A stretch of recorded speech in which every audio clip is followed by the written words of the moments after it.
Huwag ka nang mag-alala, Bianca. Isang mabilis na bakasyon lang ito sa Paris bago ko tuluyang tapusin ang lahat. Si Techi? Wala lang siya. She's just a plain housewife, a useful tool para sa mga utang ko. Isang dekada na akong nagtitiyaga sa kanya, pero ikaw lang ang babaeng mahal ko. Ang bawat salitang binitiwang niyo ni Jaime ay tila mga lason na pumasok sa pandinig ni Teresa habang nakatayo siya sa likod ng malaking poste sa arrival area ng Ninoy Aquino International Airport. Hawak-hawak niya ang isang malaking kumpol ng mga sariwang rosas, ang paboritong bulaklak na balak sana niyang ibigay sa asawa bilang sorpresa sa kanilang ika-10 anibersaryo ng kasal. Sa kabilang kamay, bit-bit niya ang isang maliit na card na sinulatan niya ng pasasalamat dahil sa 10 taon ng kanilang pagsasama. Kabalintunaan ng tadhana na sa araw na ito, kakarating lang niya mula sa bangko upang isanla ang kanyang pinakaiingatang Pan de Amore Bakery para lamang mabigyan ng puhunan ang bumabagsak na kumpanya ng kanyang asawa.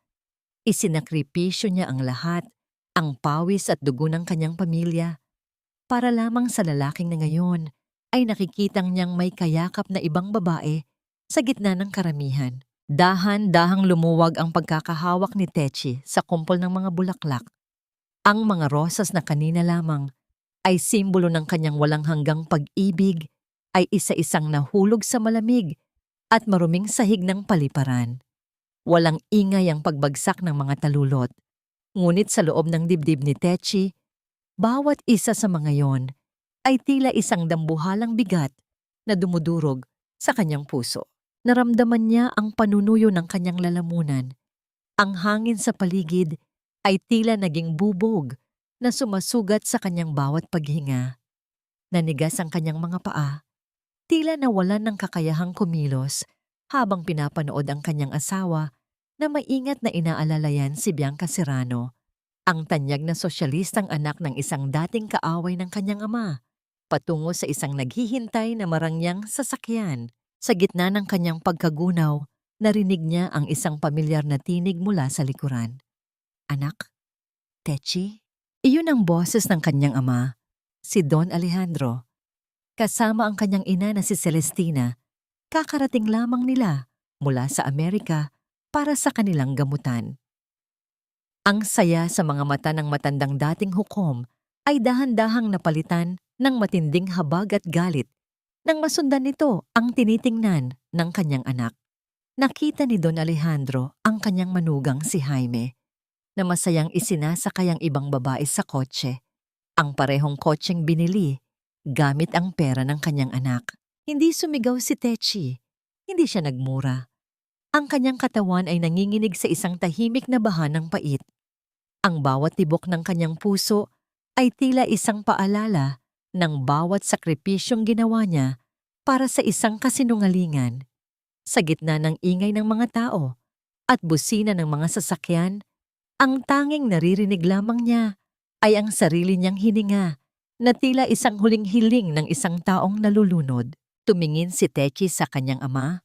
Ang kanyang mga mata ay puno ng mga luhang tumangging pumatak, mga luhang nagkukubli ng isang matinding puot na ngayon pa lamang niya naramdaman sa buong buhay niya.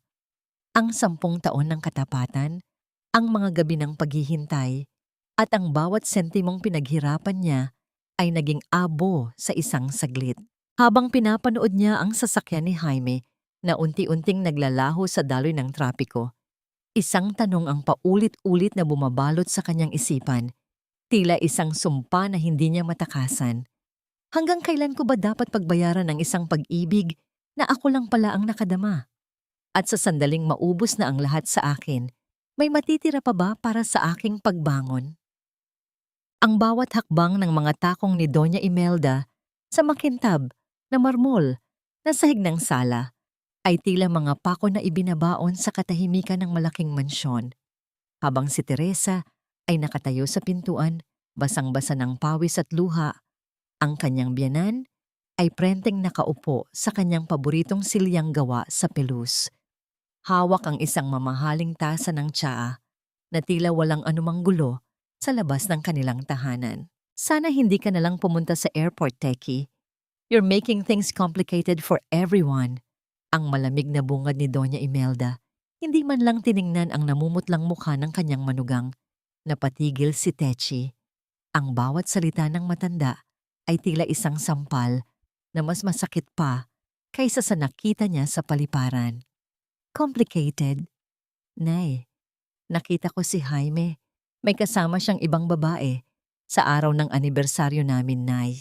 Ibinaba ni Doña Imelda ang kanyang tasa, ang tunog ng porselana sa ibabaw ng mesa ay naging hudyat ng simula ng kanyang malupit na pangangaral. At ano naman ang inaasahan mo? Look at yourself, Hija.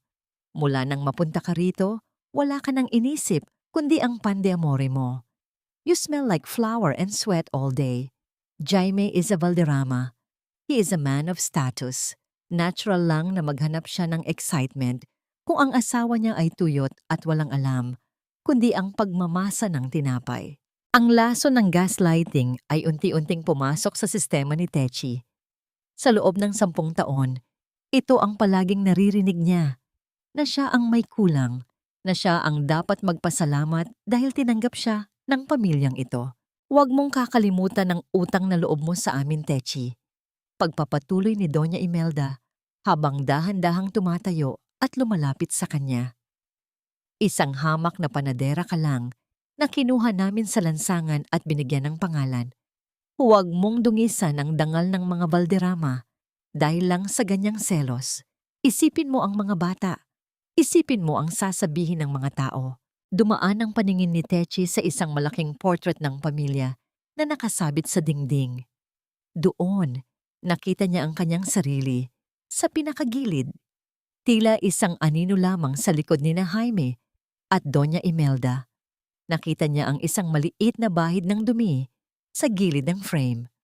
Gamit ang dulo ng kanyang nanginginig na daliri, dahan-dahan niyang pinunasan ang duming iyon.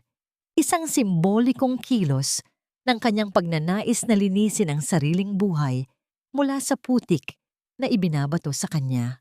Ngunit habang nililinis niya ito, mas lalo lamang niyang napagtatanto kung gaano siya kaliit sa paningin nila. Nga pala, dagdag ni Doña Imelda, ang kanyang tinig ay puno ng sarkasmo. Huwag ka nang mag-abalang pumunta sa bakery mo bukas. Pinadalhanan ko na ng mga abogado ang mga tauhan mo. Under audit ang pan de amore dahil sa mga utang na pinirmahan mo para kay Jaime. Siguro naman, bilang isang mabuting asawa, handa kang magsakripisyo para sa asawa mo. Diba? Tila huminto ang mundo ni Techie. Ang bakery na kaisa-isang alaala ng kanyang lola, ang tanging bagay na pag-aari niya, ay tinatangka na ring kunin ng mga taong ito. Ang kanyang puso, na kanina lamang ay durog, ngayon ay tila naging isang matigas na bato dahil sa tindi ng kawalang katarungan. Kumuha si Doña Imelda ng isang blankong check sa kanyang bag at mabilis na isinulat ang isang halaga na sapat na para patahimikin ang sinuman. Lumapit siya kay Techie at, nang walang pag-aalinlangan, ay isinampal ang piraso ng papel sa mukha ng manugang. Tanggapin mo ang katotohanan, Techie. Ikaw ang may kasalanan kung bakit naghahanap ng iba ang anak ko. Take this check, fix your face, at magpanggap kang walang nangyari. Iyon ang papel mo sa pamilyang ito. Nalaglag ang check sa sahig sa gitna ng 2 babae. Ang bawat segundo ng katahimikan ay tila isang sigaw ng paparating na bagyo. Tiningnan ni Techie ang kanyang biyenan at sa kauna-unahang pagkakataon sa loob ng 10 taon, hindi siya yumuko. Hanggang kailan mo ba kayang bilhin ang katahimikan ko, Nay? At ano ang gagawin ninyo kapag nalaman ninyong ang babaeng tinatawag ninyong hamak na panadera ang may hawak ng susi sa inyong pagbagsak? Ang pirma ko sa mga dokumentong ito ay hindi lamang tinta. Ito ay ang mga tanikalang unti-unting sumasakal sa aking kinabukasan. Sa bawat pahinang tinitingnan ni Teresa sa loob ng madilim na opisina ni Jaime, tila mas lalong lumalalim ang hukay na kinapapalooban niya. Ang mga ulat sa pananalapi na dati ay hindi niya binibigyang pansin dahil sa tiwala ay punong-puno na ngayon ng mga pulang marka at huwad na mga numero. Dito niya natuklasan ang katotohanan na matagal nang itinatago ng mga Valderrama. Ang Valderrama Holdings ay isang grong na bao, isang magandang fasad na wala na palang laman. At ang mas masakit, ang lahat ng utang na ginamit para itaguyod ang marangyang buhay ni na Jaime at Doña Imelda ay nakapangalan sa kanya. Milyon-milyong piso ang nakasaad sa mga dokumentong may lagda niya. Mga lagdang nakuha ni Jaime sa kanya sa pamamagitan ng matatamis na salita at mga pangakong para raw yon sa kinabukasan ng kanilang mga anak. Nanginig ang mga kamay ni Techi habang binabasa ang mga kasunduan sa garantiya na walang limitasyon. Ginawa siyang kondetese o kambing na pampalipas ng kasalanan. Sa sandaling bumagsak ang kumpanya, siya ang kakaladkarin sa korte habang si Jaime ay malayang makakatakas kasama ang kanyang mga ninakaw.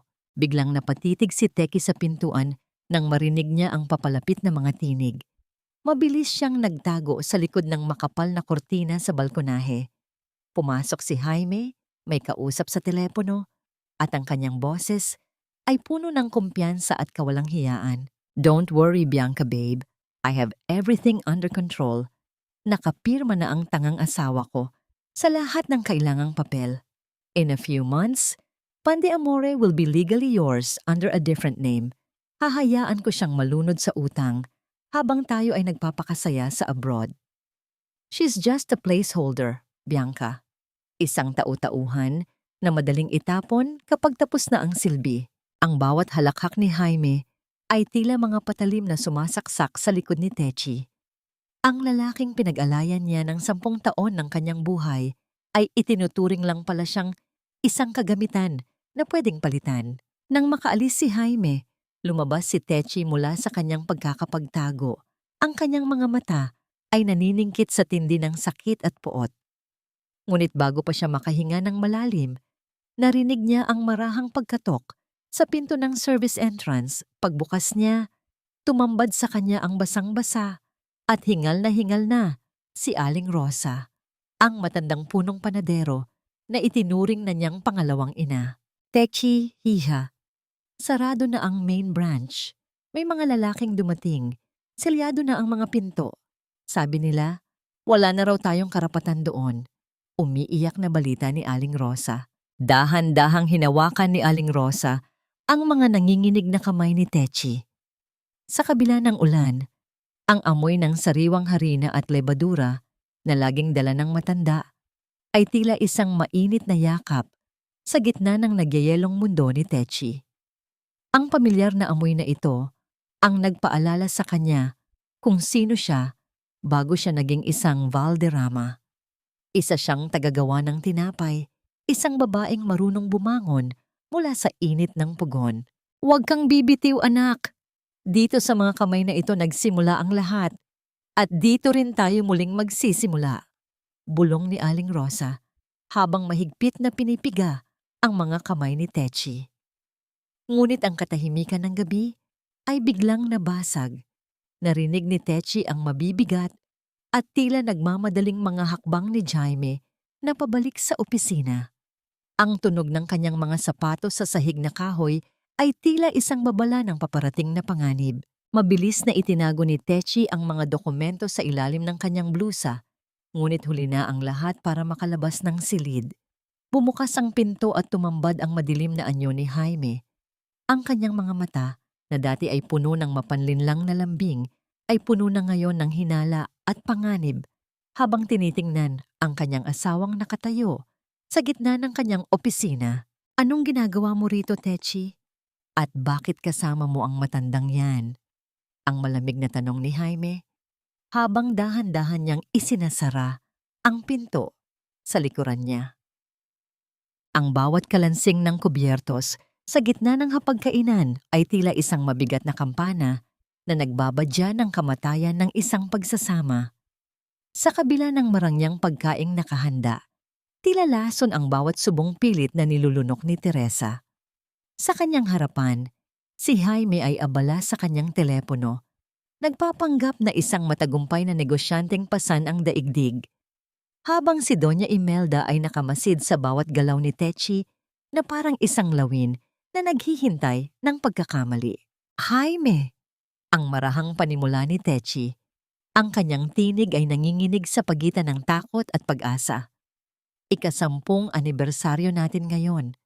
Akala ko ba, magkakaroon tayo ng kahit kaunting oras para sa ating dalawa? Hindi man lamang nag-angat ng tingin si Jaime mula sa kanyang screen. Techi, please! Hindi mo ba nakikitang marami akong inaasikasong merger? Ang kumpanya ang priority ngayon. Huwag kang masyadong emosyonal. It's just a date. Pagkatapos ay may kinuha siyang isang maliit na asul na kahon mula sa kanyang bulsa at itinapon ito sa ibabaw ng mesa nang walang anumang emosyon. Ayan, binili ko yan sa mall kanina.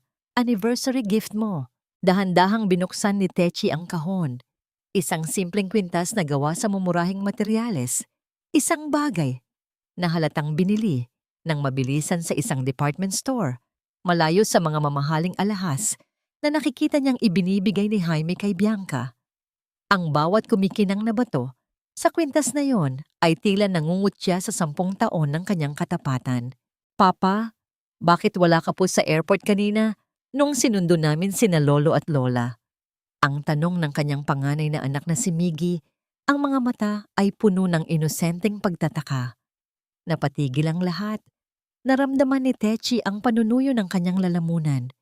Gusto niyang isigaw ang katotohanan.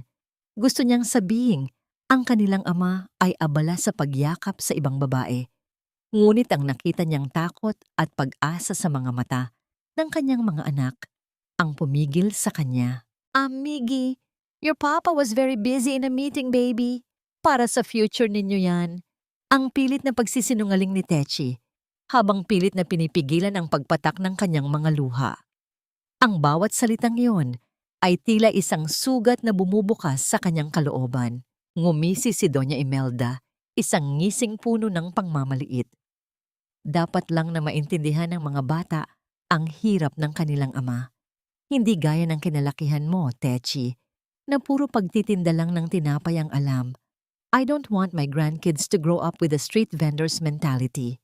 Remember, you're a Valderrama now, although only by name. Pagkatapos ng hapunan, nang mahimbing na ang tulog ng mga bata, pumasok si Techi sa kanilang silid.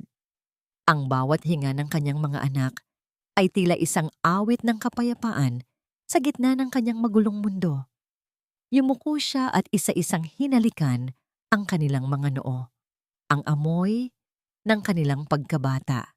Isang halong amoy ng powder at gatas ang nagbigay sa kanya ng lakas na hindi niya inakalang meron pa siya. Pangako, bulong niya sa kadiliman. Hinding-hindi ko hahayaang madamay kayo sa dumi ng mundong ito.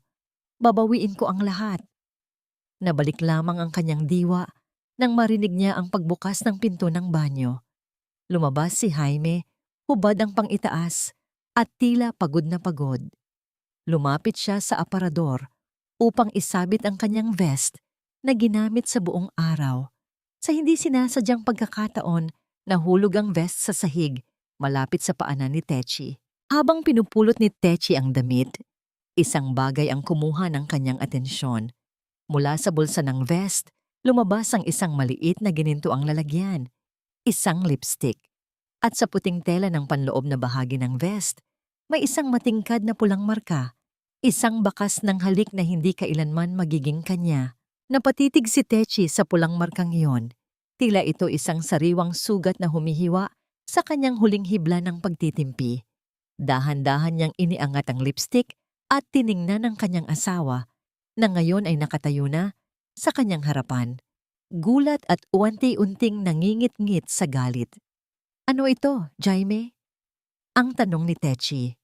Ang kanyang boses ay hindi na nanginginig, kundi tila isang matalim na talim na handang pumatay. Anniversary gift din ba ito para sa akin? Nanatiling tahimik si Jaime, ngunit ang dilim sa kanyang mga mata ay nagbabadya ng isang bagyong mas malupit kaysa sa anumang naranasan ni Techi. Ang pulang marka sa puting vest ay tila isang malupit na paalala na ang digmaan ay nagsisimula na at wala nang balikan. Huwag mong hayaang masayang ang oras natin, Techi. Maawa ka sa sarili mo dahil ikaw lang ang nahihirapan sa sitwasyong ito. Ang tinig ni Bianca Serrano ay kasing talas ng isang labaha na dahan-dahang humihiwa sa katinoan ni Teresa. Nakaupo sila sa isang eksklusibong coffee shop sa Makati, isang lugar kung saan ang bawat tasa ng kape ay mas mahal pa sa kinikita ng isang ordinaryong panadero sa loob ng isang linggo.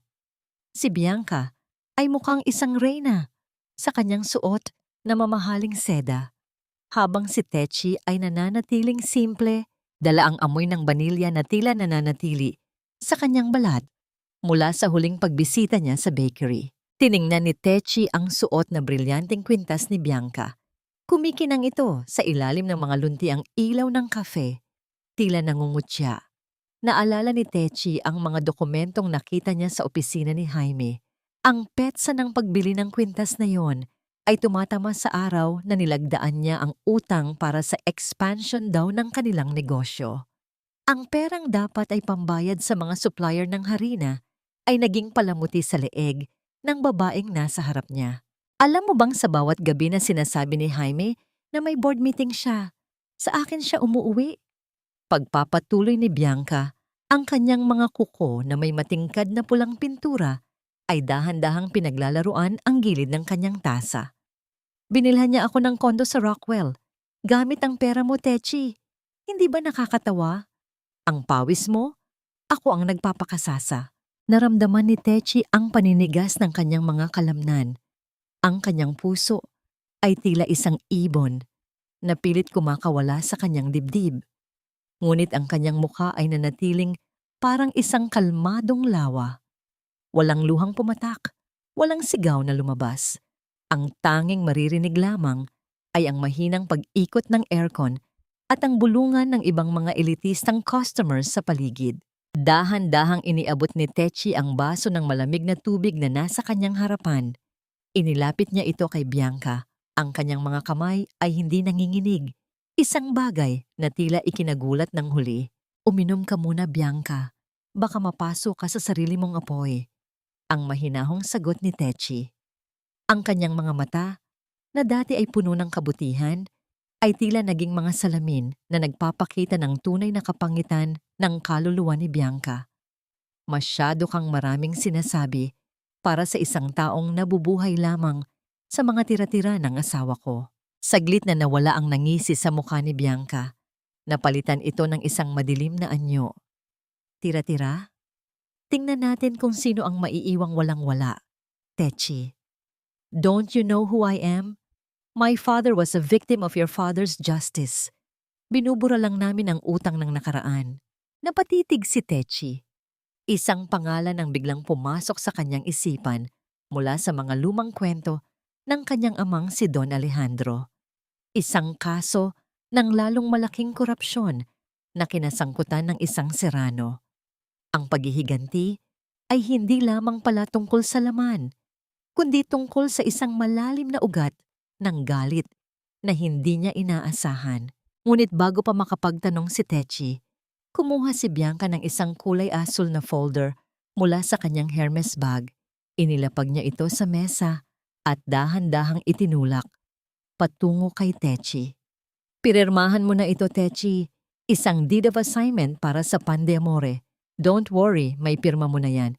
Ginaya ni Jaime ng perpekto. Kailangan mo na lang itong tanggapin bago pa namin tuluyang ilabas ang mga dokumentong magpapatunay na ikaw ang nagnakaw sa sarili mong kumpanya. Tiningnan ni Techi ang dokumento, ang kanyang pirma, ang kanyang pangalan na pinaghirapan niyang linisin sa loob ng 10 taon ay nandoon, huwad at malupit. Ang Pan de Amore, ang kaisa-isang bagay na nag-uugnay sa kanyang lola at sa kanyang dangal, ay tinatangka ng tadtarin ng mga buwaya sa kanyang harapan. Naramdaman ni Techi ang paglamig ng kanyang mga dulo ng daliri. Ang bawat salita ni Bianca ay tila isang sumpa na bumabalot sa kanyang buong pagkatao. Habang hawak niya ang gilid ng folder, isang tanong ang naglaro sa kanyang isipan, tila isang anino sa ilalim ng sikat ng araw. Kung ang lahat ng mahal ko ay ninakaw na nila gamit ang aking sariling pangalan, may halaga pa ba ang katotohanang pinanghahawakan ko? At hanggang kailan ko kayang manatiling tahimik habang unti-unti nilang nilalamon ang aking huling hantungan? Hindi ko na po kaya, Itay. Parang bawat piraso ng aking pagkatao, unti-unti nilang dinudurog hanggang sa wala na akong makitang matitira para sa sarili ko. Nakaluhod si Teresa sa paanan ng kanyang ama, si Don Alejandro, sa loob ng tahimik na silidaklatan ng kanilang lumang bahay sa Quezon City. Ang bawat hikbi ni Techi ay tila isang pagsusumamo ng isang mandirigmang sugatan na wala ng lakas na humawak ng sandata. Sa paligid nila, ang amoy ng mga lumang libro at floor wax ay nagbibigay ng isang pamilyar na pakiramdam ng kaligtasan, isang mundong malayo sa mapanlinlang na kintab ng mga Valderrama. Dahan-dahang hinawakan ni Don Alejandro ang mga balikat ng kanyang anak. Hindi siya naluha. Bilang isang dating hukom, nakita na niya ang lahat ng uri ng kasamaan, ngunit ang makitang ganito, ang kanyang kaisa-isang anak, ay isang uri ng sakit na hindi kayang ayusin ng anumang batas. Ngunit alam niya, ang awa ay hindi makakapagligtas kay Techi. Ang kailangan nito ay ang apoy na magmumula sa sarili nitong abo. Tumayo ka, Techi. Ang utos ni Don Alejandro. Ang kanyang tinig ay kasing tatag ng isang matandang puno ng nara. Huwag kang umiyak sa harap ng mga magnanakaw. Sa korte ng buhay, ang luha ay walang halaga kung wala itong kasamang ebidensya. Kung gusto nilang maglaro ng madumi, ituturo ko sa iyo kung paano humawak ng putik nang hindi ka nadudungisan. Inakay niya ang anak sa kanyang malaking mesa na gawa sa mahogany. Inilatag niya roon ang mga dokumentong nakuha ni Techi mula sa opisina ni Jaime. Sa ilalim ng malamlam na ilaw ng lampada, dahan-dahang ipinaliwanag ni Don Alejandro ang mga katusuhan sa bawat talata. Ipinakita niya kung paano nag-iiwan ng bakas ang bawat peking pirma at kung paano ang katahimikan ni Techi ang magiging pinakamabisang patibong para sa mga Valderrama. Ang mga Serrano, bulong ni Don Alejandro, habang tinitingnan ang pangalan ni Bianca sa mga papel. Ang tatay niya ay hinatulan ko noon dahil sa malawakang korupsyon sa gobyerno. Hindi ito tungkol sa pag-ibig, Techi. Ito ay tungkol sa paghihiganti sa akin sa pamamagitan mo. Ginamit nila ang kahinaan mo, ang iyong pagmamahal, para sirain ang dangal ng ating pamilya. Naramdaman ni Techi ang isang kakaibang init na dumadaloy sa kanyang mga ugat. Ang takot ay unti-unting napapalitan ng isang malamig na determinasyon.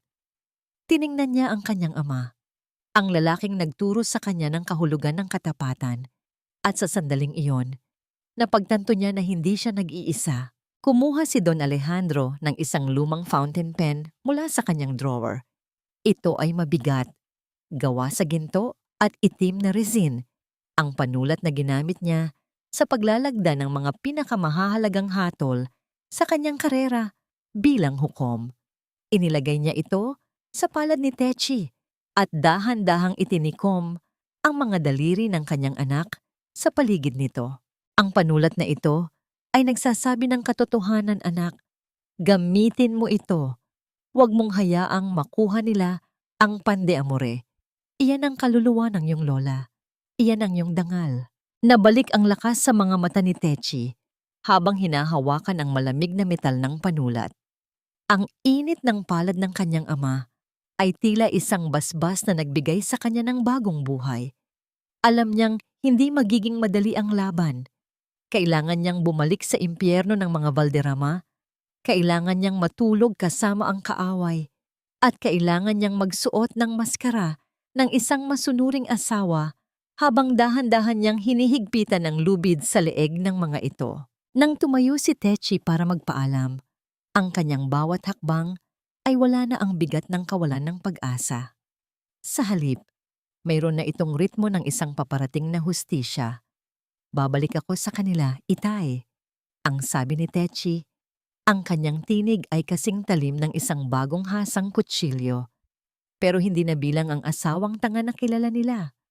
Maglalaro tayo sa sarili nilang apoy at titiyakin kong sila ang unang tutupukin nito. Habang naglalakad siya patungo sa kanyang sasakyan, sa ilalim ng madilim na langit, ang tanging liwanag na kanyang nakikita ay ang kinang ng kanyang sariling determinasyon. Ang digmaan ay hindi na lamang tungkol sa isang nasirang kasal. Ito ay tungkol sa pagbawi ng lahat ng bagay na sa kanya ay kinuha. Mabuti naman at natauhan ka na, Techi. Akala ko ay tuluyan mo nang kinalimutan kung kanino ka kumukuha ng ikabubuhay mo at ng mga anak mo. Ang nakakauriing bungad ni Doña Imelda habang nakatingin sa kanyang mga kuko na tila mas mahalaga pa kaysa sa presensya ng kanyang manugang. Nakatayo si Teresa sa gitna ng sala. Ang kanyang mga kamay ay magkasalikop sa harap. Ang kanyang ulo ay bahagyang nakayuko. Isang imahe ng isang talunang asawa na humihingi ng tawad. Ito ang maskara na kailangan niyang isuot. Ang bawat hibla ng kanyang pagkatao ay sumisigaw sa pandidiri. Ngunit ang kanyang mukha ay nananatiling kalmado, tila isang lawang walang kibo sa ilalim ng buwan. Pasensya na po, Nay. Jaime, nadala lang ako ng bugso ng damdamin. Bulong ni Techi, ang kanyang boses ay malambot.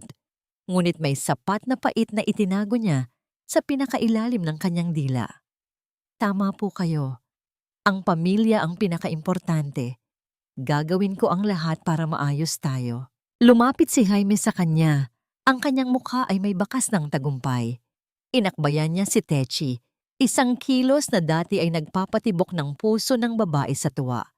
Ngunit ngayon ay tila isang malamig na ahas na pumupulupot sa kanyang leeg. Naamoy ni Techi ang mamahaling pabango ni Jaime, ang parehong amoy na kasama ng bakas ng lipstick sa kanyang vest noong nakaraang gabi. Halos mabilaukan si Techi sa matinding pagsusuka na pinipigilan niya sa kanyang lalamunan. I knew it, baby. Alam kong hindi mo ako matitisis.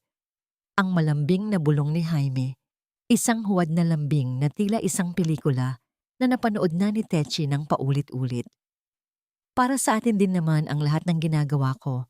Kung mapipirmahan mo lang itong mga documents para sa audit ng Pan de Amore, mabilis nating maaayos ang lahat.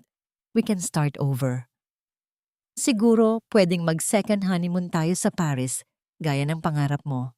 Isang Paris na kasama ang kabit mo, ang isip ni Techi, habang pilit nang ngumingiti ng tipid.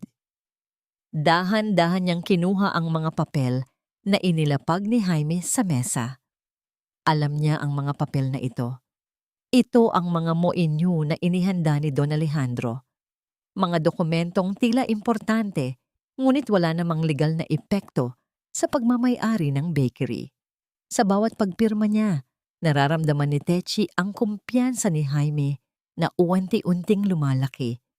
Tila isang lobong puno ng hangin na malapit ng pumutok. Thank you, Techi.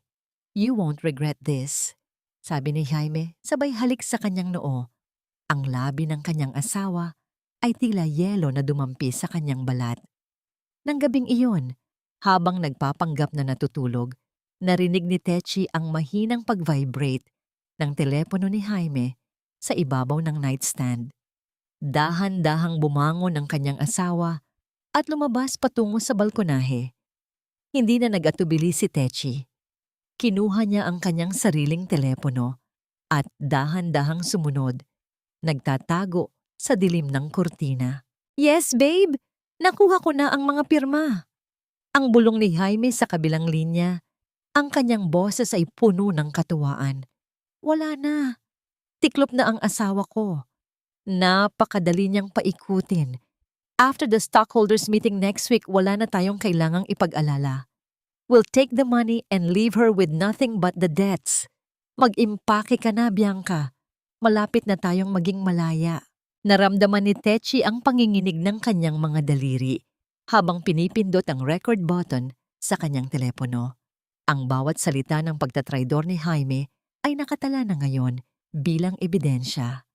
Ang sakit na naramdaman niya kanina ay napalitan ng isang malamig na katiyakan. Ang lalaking katabi niya sa higaan sa loob ng 10 taon ay hindi kailanman naging kanya. Bago pa matapos ang usapan, Nakarinig si Techi ng isang kakaibang tunog mula sa ibaba ng kanilang bahay. Tila may kumakaluskos sa mga halaman sa labas.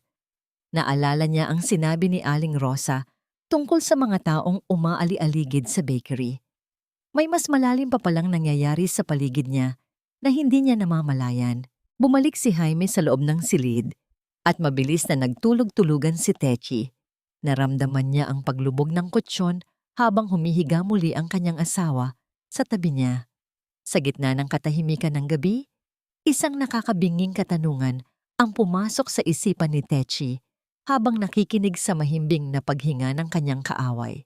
Paano ko haharapin ang bukas nang may ngiti kung alam kong ang taong kayakap ko ay nagbibilang na lamang ng mga araw bago niya ako tuluyang ibaon sa limot? At sino ang aninong nagmamasid sa aming bawat galaw mula sa labas ng mga pader na ito? Ang puot ay isang pamana na mas matibay pa sa ginto, lalo na kung ang pundasyon nito ay ang pagbagsak ng sariling pamilya. Habang binubuklat ni Teresa ang mga nanilaw na pahina ng mga lumang clipping ng pahayagan sa loob ng library ng kanyang ama, tila bawat salita ay nagiging isang malupit na paalala na ang lahat ng nangyayari sa kanya ngayon ay hindi lamang isang aksidente ng tadhana. Sa isang artikulo na may petsang 15 taon na ang nakalilipas, nakita niya ang larawan ng isang lalaking nakapuso, si Julian Serrano.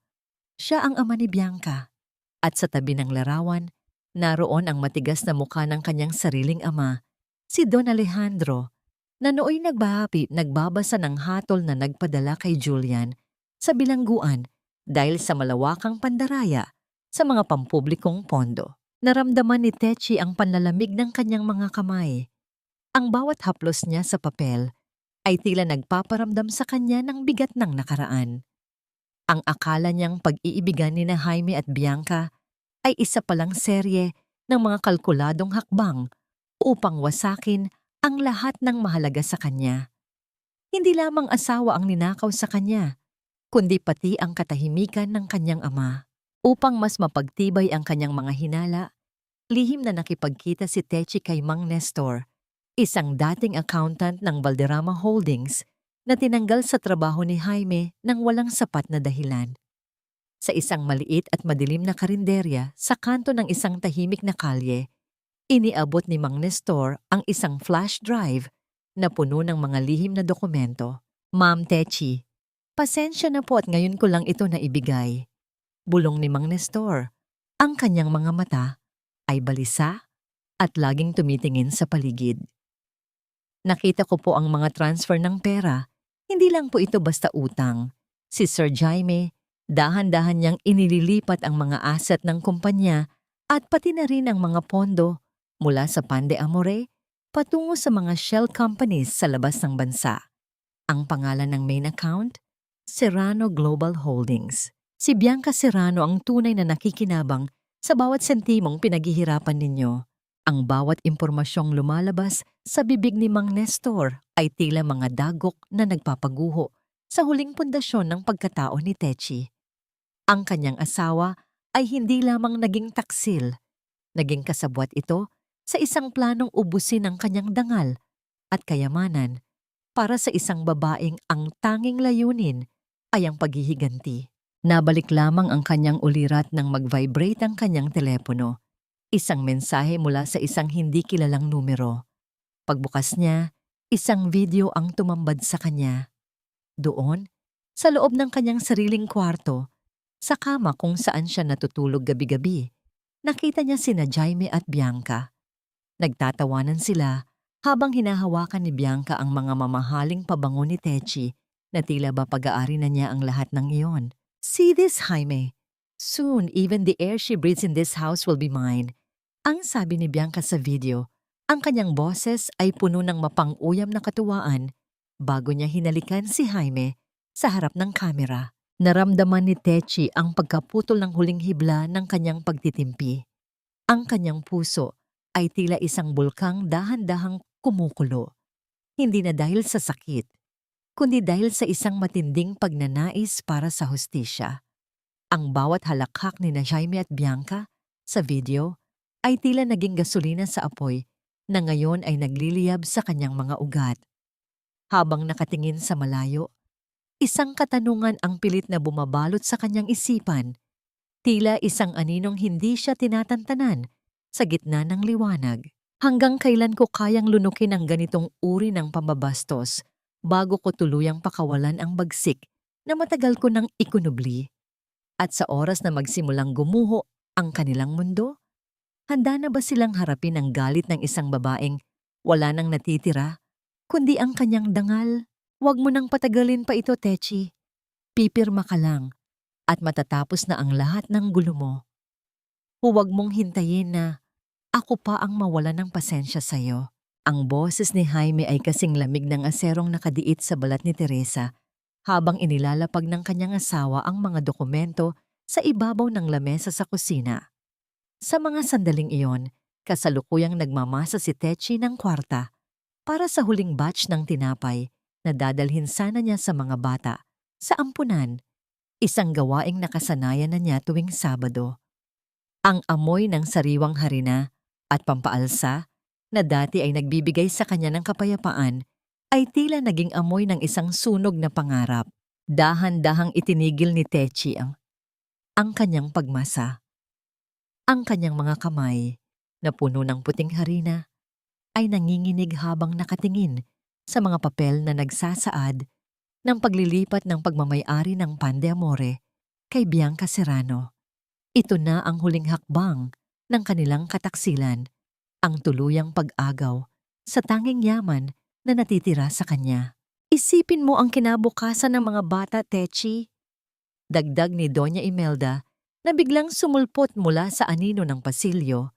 Ang kanyang muka ay puno ng huwad na malasakit. Gusto mo bang lumaki silang mga anak ng isang bangkarote? Kung hindi mo ibibigay ang bakery na yan, wala kaming magagawa kundi ilayo sila sa'yo. Hindi ka karapat-dapat na magpalaki ng mga Valderrama kung wala kang maibibigay na kahit na ano, kundi kahihiyan. Naramdaman ni Techi ang isang matinding kirot sa kanyang dibdib. Tila may 1,000 karayom na sabay-sabay na tumutusok sa kanyang puso. Ang pagbanggit sa kanyang mga anak ang pinakamasakit na dagok na kayang ibigay ng kanyang biyenan. Ang hangin sa loob ng kusina ay tila nawala at ang bawat tibok ng kanyang puso ay naging isang mabigat na tunog na umaalingaw-ngaw sa kanyang buong pagkatao. Nanuyo ang kanyang lalamunan at ang bawat lunok niya ay tila may kasamang bubog na sumusugat sa kanyang kalooban. Bago pa man makasagot si Techi, dumating ang isang balitang mas lalong nagpaguho sa kanyang mundo. Tumawag si Isabel, ang kanyang pinagkakatiwalaang manager sa Pan de Amore sa loob ng 7 taon. Ma'am Techi, patawarin ninyo po ako. Ang basag na tinig ni Isabel sa kabilang linya. Binayaran po ako ni na Sir Jaime na ibigay ko na po sa kanila ang mga orihinal na titulo at ang susi ng vault. Wala na po akong magagawa, ma'am. Kailangan ko rin pong isipin ang pamilya ko. Nabitawan ni Techi ang kanyang telepono. Ang tunog nito sa sahig ay tila ang huling hininga ng kanyang pag-asa. Ang pagtatraidor ng taong itinuring niyang kapatid ay ang huling pako sa krus na kanyang pinapasan. Tumingin siya kay Jaime at nakita niya ang isang demonyong nakasuot ng barong. Ang kanyang asawa ay nakangisi, tila tinatamasa ang bawat segundo ng kanyang pagkawasak. Dinala siya ni Jaime sa harap ng main branch ng Pan de Amore. Doon, sa harap ng kanyang sariling mga mata, nakita ni Techi ang paglalagay ng mga dilaw na tape at ang pagpako ng mga tabla sa mga pintuan. Ang signboard na may nakasulat na pangalan ng kanyang lola ay dahan-dahang binaklas ng mga tauhan ni Jaime. Ang bawat kalabog ng martilyo ay tila tumatama sa kanyang sariling bungo. Ang mga tao sa paligid ay nagsisimula ng magbulungan. Ang mga matang puno ng kuryosidad at panghuhusga ay nakatuon sa kanya. Naramdaman ni Techi ang panlalambot ng kanyang mga tuhod. Ang bawat piraso ng kanyang kasaysayan, ang bawat alaala ng kanyang pagkabata na nakatago sa loob ng bakery na yon ay pilit na binubura sa isang iglap. Ang amoy ng mainit na tinapay na dati ay nagpapangiti sa kanya ay napalitan ng alikabok at kalawang. Lumapit si Jaime sa kanya at bumulong. Ang kanyang hininga ay kasing dumi ng kanyang budhi. Kirmahan mo na ang papel, Techi, bago ko patuluyang itago sa iyo ang mga bata. Huwag mong pilitin na maging masama ako, lalo sa paningin nila. Napatitig si Techi sa malayo sa mga guho ng kanyang pinaghirapan. Ang kanyang mga mata ay tuyo, ngunit ang kanyang kaluluwa ay nalulunod sa isang dagat ng pait. Isang katanungan ang pilit na humihingi ng kasagutan sa gitna ng kanyang paghihinagpis. Paano ko mapoprotektahan ang aking mga anak kung ang tanging sandata ko ay ninakaw na rin ng taong dapat sana ay kasama ko sa pagbuo nito? At sa oras na mawala na ang lahat sa akin, ano pa ang saysay ng aking pananatili sa mundong ito na puno ng mga buwayang nagkukunwaring pamilya? Ang bawat pahina ng mga dokumentong nakakalat sa ibabaw ng mahogany na mesa ni Don Alejandro ay tila mga piraso ng isang puzzle na unti-unting nabubuo sa gitna ng kadiliman. Sa ilalim ng malamlam na liwanag ng isang lumang lampada, ang pagod sa mga mata ni Teresa ay hindi matatawaran, ngunit ang ningas ng determinasyon sa kanyang kalooban ay mas maliwanag pa sa anumang ilaw. Kasama ang mga pinagkakatiwalaang abogado ng kanyang ama, pilit nilang binabaybay ang bawat linya, bawat petsa, at bawat pirma na naging mitya ng kanyang pagbagsak. Tingnan ninyo ito, Ma'am Techi, ang bulong ni Attorney Santos habang itinuturo ang isang bahagi ng loan guarantee document. Ang kurbada ng titik-T sa pirma ninyo rito ay hindi tumutugma sa inyong natural na pagsulat. Masyadong mabilis ang hagod, tila pilit na ginagaya. Isang bihasang forger ang gumawa nito at mayroon kaming mga forensic expert na magpapatunay na hindi ito sa inyo. Naramdaman ni Techi ang bahagyang paggaan ng kanyang dibdib. Ang katotohanang matagal niyang ipinaglalaban ay nagsisimula nang magkaroon ng boses. Ang bawat huwad na pirma ni Jaime ay naging isang bakas ng krimen na magdadala sa kanya sa hustisya. Sa bawat oras na lumilipas, ang takot na nararamdaman ni Techi ay unti-unting napapalitan ng isang malamig at kalkuladong plano. Sa kabilang bahagi ng silid, nagtipon-tipon ang ilang mga dating tauhan ng Pandeamore, yaong mga hindi nagpatukso sa pera ni Jaime. Naroon si Aling Rosa, kasama ang dalawa pang panadero na nakayuko at bakas ang lungkot sa mga mukha. Nang makita nila si Techi, sabay-sabay silang tumayo. Ang kanilang mga mata ay puno ng pagsisisi at katapatan. Ma'am Techi, handa po kaming tumestigo, ang sabi ng isang panadero sa pagitan ng kanyang mga hikbi. Nakita namin kung paano nilang pilit na binuksan ang vault nung gabi bago ang audit. Hindi po kami natakot sa banta nila, ma'am. Ang Pandeamore ay hindi lang po trabaho para sa amin. Pamilya po namin ito. Dahan-dahang lumapit si Techi at hinawakan ang mga kamay ng kanyang mga tauhan. Ang magaspang na palad na puno ng paso mula sa pugon ay nagpaalala sa kanya na ang kanyang laban ay laban din ng mga taong nagtiwala sa kanya. Salamat! Ang tanging naisambit niya, ngunit ang lalim ng pasasalamat sa kanyang tinig ay sapat na upang magbigay ng lakas sa lahat ng naroon. Nang magmadaling araw, lumabas si Techi sa kusina upang ipaghanda ng simpleng sinangag at tuyo ang kanyang ama. Sa gitna ng mabangong usok ng bawang na nagigisa sa kawali, dahan-dahang pumasok si Don Alejandro. Umupo ang matanda sa harap ng mesa, tahimik na pinapanood ang bawat galaw ng kanyang anak. Walang salitang lumabas sa kanilang mga bibig, ngunit sa bawat pag-abot ni Techi ng tasa ng kape at sa bawat pagtango ng kanyang ama, naramdaman nila ang isang matatag na ugnayan ng tiwala at pag-asa. Ang katahimikan sa pagitan nila ay tila isang panalangin para sa darating na bukas. Bago matapos ang kanilang almusal, isang hindi kilalang lalaki ang kumatok sa pintuan at nag-iwan ng isang puting sobre para kay Techi. Pagbukas niya, isang maliit na ginintuang susi ang nalaglag mula sa loob, kasama ang isang maikling sulat. Sa loob ng safety deposit box, 402 ng Bangko de Oro, naroon ang huling piraso ng katotohanan na hindi nakuha ni Jaime. Walang pangalan ang nagpadala, ngunit ang susing yon ay tila isang liwanag sa dulo ng isang mahabang tunel. Ngunit ang panandaliang katahimikan ay biglang nabasag ng tumunog ang telepono ni Teki. Ang pangalan ni Jaime ang lumitaw sa screen at sa bawat pag-vibrate nito sa ibabaw ng mesa, tila may isang malamig na kamay na sumasakal sa leeg ni Techi. Sa kanyang pagsagot, ang boses ni Jaime ay kasing talas ng isang patalim. Teki, stop whatever you're doing with your father. Ang banta ni Jaime, ang kanyang boses ay puno ng panggigigil. Akala mo ba hindi ko alam ang mga ginagawa ninyo? I have the kids with me, Techi. At kung gusto mo pa silang makitang ligtas sa hapunan mamaya, kirmahan mo na ang papel bago lumubog ang araw. Don't test me, baby. You know exactly what I can do when I'm desperate. Nabitawan ni Techi ang kanyang kutsara. Ang tunog ng bakal sa sahig ay tila isang babala ng isang paparating na trahedya. Nanigas ang kanyang buong katawan at ang hangin sa kanyang paligid ay tila naging yelo.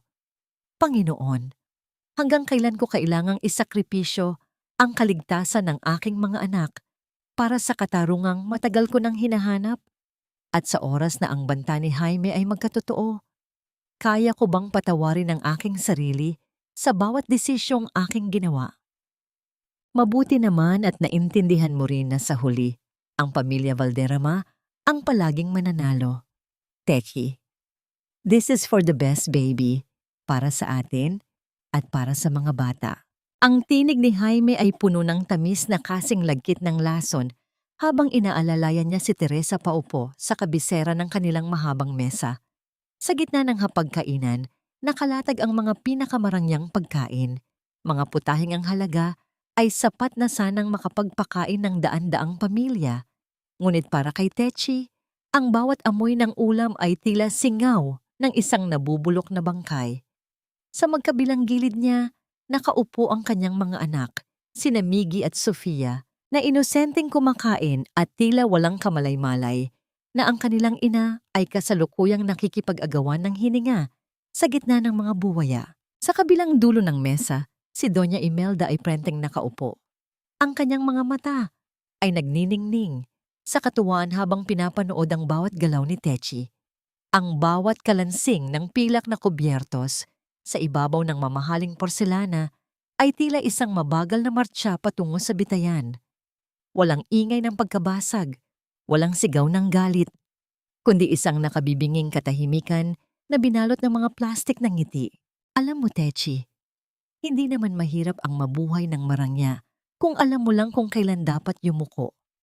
Ang wika ni Doña Imelda, sabay kuha ng isang pirasong karne na tila ba ninanamnam ang bawat segundo ng pagkapahiya ng kanyang manugang. Ngayong pipirmahan mo na ang mga dokumentong ito, makakatulog na tayo ng mahimbing. No more audits, no more scandals. Balik tayo sa dati. Naramdaman ni Techi ang panlalamig ng kanyang mga kamay sa ilalim ng mesa. Ang kanyang puso ay tila isang tambol na nagwawala sa loob ng kanyang dibdib. Ngunit ang kanyang mukha ay nanatiling parang isang estatwa. Ang bawat haplos ni Jaime sa kanyang balikat ay tila isang uod na gumagapang na nagdudulot ng matinding pangingilabot sa kanyang buong pagkatao. Gusto niyang tumayo, gusto niyang isigaw ang lahat ng katotohanang natuklasan niya, ngunit ang bawat tingin niya sa kanyang mga anak ay nagpapaalala sa kanya ng kanyang misyon. Dahan-dahang kinuha ni Techi ang kanyang baso ng alak. Ang bawat patak ng kulay dugong likido ay tila sumasalamin sa kanyang sariling sakripisyo.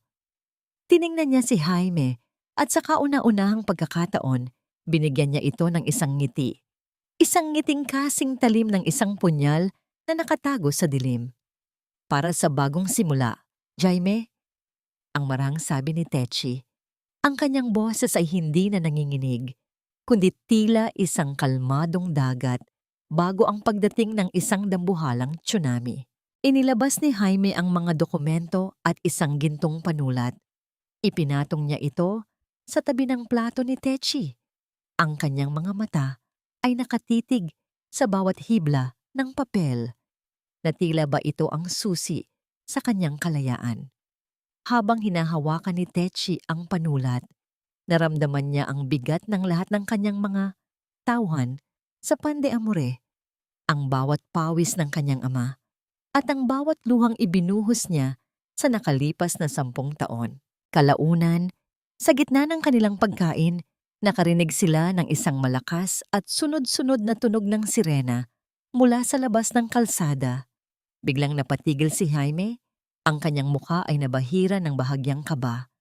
Mabilis siyang tumayo at sumilip sa bintana habang si Doña Imelda ay napahawak sa kanyang dibdib. Ngunit ang mga sirena ay tila lumagpas lamang sa kanilang bahay at unti-unting nawala sa malayo.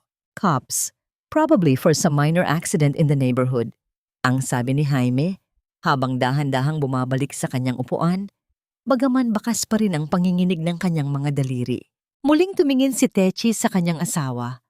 Ang panandaliang takot sa mga mata ni Jaime ay nagbigay sa kanya ng isang matinding katuwaan.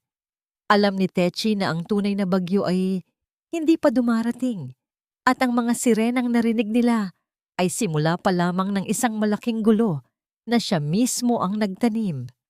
Sa ilalim ng mesa, dahan-dahan niyang pinindot ang isang button sa kanyang relo, isang hudyat para sa kanyang legal team na ang lahat ay handa na.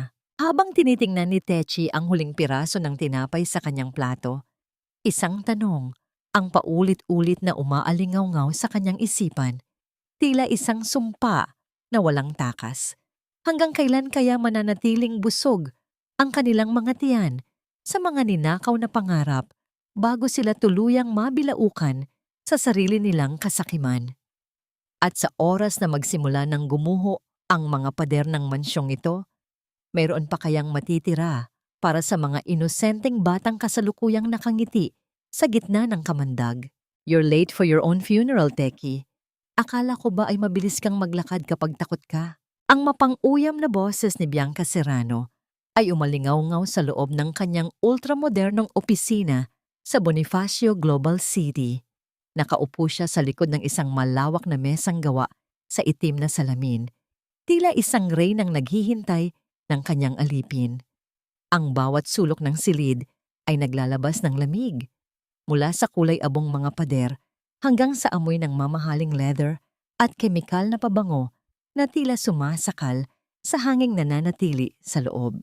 Dahan-dahang isinara ni Teresa ang pinto sa kanyang likuran. Hindi siya natakot, hindi siya nanginig. Sa halip, lumakad siya nang may katiyakan patungo sa gitna ng silid. Ang bawat tunog ng kanyang sapatos sa matigas na sahig ay tila isang babala. Hindi ako rito napunta para makinig sa mga biro mo, Bianca. Ang mahinahong sagot ni Techi. Napunta ako rito para tapusin ang ilusyon mo. Alam ko ang lahat. Alam ko ang tungkol sa tatay mo, kay Julian Serrano. And panandali ang pagngisi sa mga labi ni Bianca ay biglang naglaho, napalitan ng isang madilim na anyo na tila isang hayop na nasugatan. Huwag mong babanggitin ang pangalan ng tatay ko. Pinatay siya ng tatay mo. Don Alejandro destroyed his life, and now, I am destroying yours. Fair trade, don't you think? Tumingin si Techi ng diretso sa mga mata ni Bianca, punong-puno ng habag, na mas masakit pa kaysa sa galit. Julian Serrano was not a victim, Bianca. He was a thief. Ninakaw niya ang pondo para sa mga mahihirap na pamilya sa probinsya. Ang tatay ko? Ginawa lang niya ang trabaho niya bilang hukom. Hindi kailanman naging biktima ang isang taong ang pundasyon ng buhay ay pandaraya. Sinungaling! Ang sigaw ni Bianca, ang kanyang boses ay pumiyok sa tindi ng emosyon. Tumayo siya ng marahas. Ang kanyang mga kamay ay nakadiin sa ibabaw ng mesa. Ang kanyang kumpiyansa ay unti-unting naglulaho. Tila isang maskara na dahan-dahang natutuklap sa ilalim ng matinding init. Jaime loves me. He chose me over you because you are nothing but a boring baker. Kukunin ko ang pan de amore at gagawin ko itong basura. gaya ng ginawa ninyo sa pamilya ko. Naramdaman ni Techi ang panunuyo ng kanyang sariling lalamunan, ngunit nanatili siyang matatag. Kumuha siya ng isang maliit na vanity mirror mula sa kanyang bag at dahan-dahang inilapag ito sa ibabaw ng itim na mesa ni Bianca. Ang tunog ng pagdampi ng salamin sa ibabaw ng mesa ay tila isang pinal na hatol. Tingnan mo ang sarili mo, Bianca, bulong ni Techi. Ang kanyang tinig ay kasing lamig ng hanging nanggagaling sa aircon. Sa tindi ng kagustuhan mong maghiganti, naging kamukha mo na ang halimaw na pilit mong isinisisi sa tatay ko. Is this the life you wanted? Ang mamuhay sa nakaw na pera at nakaw na asawa. Isang nakakabinging katahimikan ang bumalot sa silid.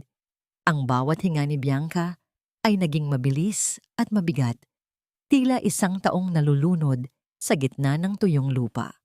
Ang kanyang mga mata ay nanlilisik, puno ng isang uri ng baliw na determinasyon na nagbabadya ng isang madugong katapusan. Give it up, Bianca, ang huling alok ni Techi.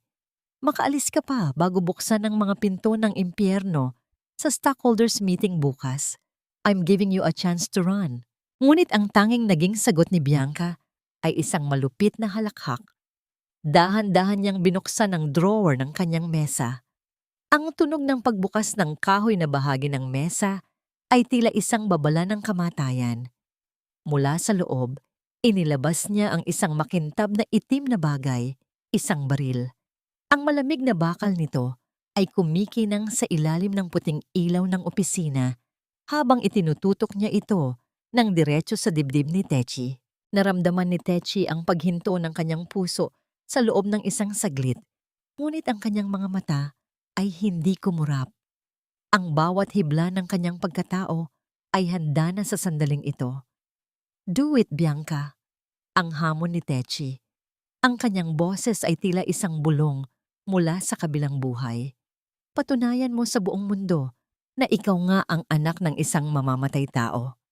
Pero tandaan mo, hindi mo mapapatay ang katotohanan gamit ang isang bala. Ang daliri ni Bianca ay dahan-dahang humihigpit sa trigger. Ang kanyang buong katawan ay nanginginig sa tindi ng pagkalito at galit. Sa labas ng opisina, ang liwanag ng araw ay dahan-dahang naglalaho. Tila nakikiramay sa kadilimang bumabalot sa dalawang babaeng magkaharap sa gitna ng isang digmaang wala ng urong sulong. Mamatay ba ang lahat ng pangarap ni Techi sa loob ng malamig na silid na ito? O sapat na ang kanyang katapangan upang pigilan ang isang baliw na nagnanais ng kanyang pagbagsak? Ang araw na ito ang magiging simula ng bagong yugto para sa Valderrama Holdings. Ang ating proyektong Green Future ay hindi lamang isang pangarap, kundi isang katotohanan na magpapatatag sa ating lahat. Ang tinig ni Jaime ay puno ng kumpiyansa habang umaalingaw-ngaw ito sa loob ng Grand Ballroom ng isang marangyang hotel sa Makati. Nakasuot siya ng isang mamahaling designer suit, ang kanyang buhok ay maayos na nakastyle at ang kanyang mga ngiti ay tila hiyas na kumikinang sa ilalim ng mga dambuhalang chandelier. Sa harap ng daan-daang mga investor, media, at mga makapangyarihang tao sa lipunan, si Jaime ay mukhang isang Diyos na hindi kayang abutin ng anumang unos. Sa unang hanay ng mga upuan, si Doña Imelda ay nakaupo ng tuwid na parang isang reyna na nanonood sa kanyang tagapagmana. Ang kanyang mga mata ay nagniningning sa pagmamalaki, hawak ang kanyang Hermes bag na tila bayo ng setro ng kanyang kapangyarihan. Maririnig ang mahinang bulungan ng paghanga mula sa mga tao sa paligid. Ang bawat papuri ay tila musika sa pandinig ng matanda. Para sa kanila, ang Valderrama ay isang pangalang hindi kailanman mabubura. Ngunit sa likod ng enetablado, ang mga numero sa screen ay iunti-unting nagpapakita ng mga graph ng tagumpay na sa katunayan ay mga guhit lamang ng kasinungalingan. Isang malaking ilusyon na binuo mula sa pawis at dugo ng pan de amore. Biglang bumukas ang malaking pinto sa dulo ng ballroom. Ang ingay ng pag-uusap ay dahan-dahang napalitan ng isang nakabibinging katahimikan. Ang lahat ng mata ay lumingon sa iisang direksyon. Doon, nakatayo si Teresa. Nakasuot siya ng isang simpleng puting gown na gawa sa seda. Walang anumang palamuti, kundi ang kanyang sariling dangal. Ang kanyang buhok ay nakapusod ng maayos. Inilalantad ang kanyang mukha, na dati ay puno ng pag-aalinlangan, ngunit ngayon ay tila isang marmol na kasing tigas ng katotohanan. Lumakad siya sa gitna ng pasilyo. Ang bawat hakbang niya ay may ritmo ng isang taong hindi na muling yuyuko. Naramdaman ni Techi ang bawat titig ng mga tao. Ang ilan ay puno ng kuryosidad. Ang ilan ay may halong pangungutya dahil sa mga balitang lumabas tungkol sa kanyang pagiging problemadong asawa. Ngunit sa loob ng kanyang dibdib, ang kaba ay napalitan na ng isang malamig na kapayapaan. Naalala niya ang amoy ng harina sa kamay ni Aling Rosa, ang mga payo ng kanyang ama, at ang bawat gabing umiyak siya sa ilalim ng mga kumot. Lahat ng yun ay nagtapos na. Nang makita ni Jaime ang kanyang asawa, panandali ang nawala ang kanyang gamnang ngiti. Ngunit mabilis din itong napalitan ng isang mapanlinlang na kagalakan. Akala niya, ang pagdating ni Techi ay ang huling piraso ng kanyang plano. Ang pagpapakita sa madla na ang pamilya ay buo at suportado ang kanyang mga proyekto upang lalong lumakas ang tiwala ng mga investor. And now, ladies and gentlemen, ang sabi ni Jaime sa mikropono, ang kanyang boses ay puno ng pekeng pagsinta. Ang aking butihing asawa, ang puso sa likod ng ating tagumpay, at ang reyna ng Pandeamore has joined us today. Techi, please come up on stage and share this moment with me. Inilahad ni Jaime ang kanyang kamay, tila isang paanyaya sa isang sayaw na siya lamang ang nakakaalam ng dulo. Naramdaman ni Techi ang pag-ikot ng kanyang sikmura sa tindi ng pagkamuhi, ngunit hindi siya tumigil. Nagpatuloy siya sa paglakad patungo sa entablado. Ang bawat segundo ay tila tumatagal ng 1 taon.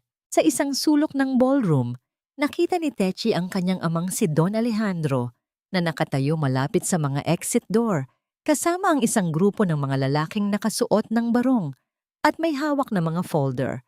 Isang mabilis na pagtango ang ibinigay ng matanda sa kanyang anak.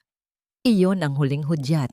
Habang umaakyat si Techi sa mga hagdan ng entablado, ang bawat flash ng kamera ay tila isang kidlat na nagbabadya ng paparating na bagyo. Tumayo siya sa tabi ni Jaime at sa gitna ng palakpakan ng mga tao, bumulong ang kanyang asawa sa kanyang tenga. Sabi ko na nga ba, hindi mo ako matitis. Just smile, Techi. Pagkatapos nito, tapos na ang lahat ng paghihirap mo. Just say a few words and sign the ceremonial documents. Gagawin kitang pinakamakapangyarihang babae sa bansa. Tumingin si Techi sa malawak na dagat ng mga tao at pagkatapos ay tumingin siya kay Jaime.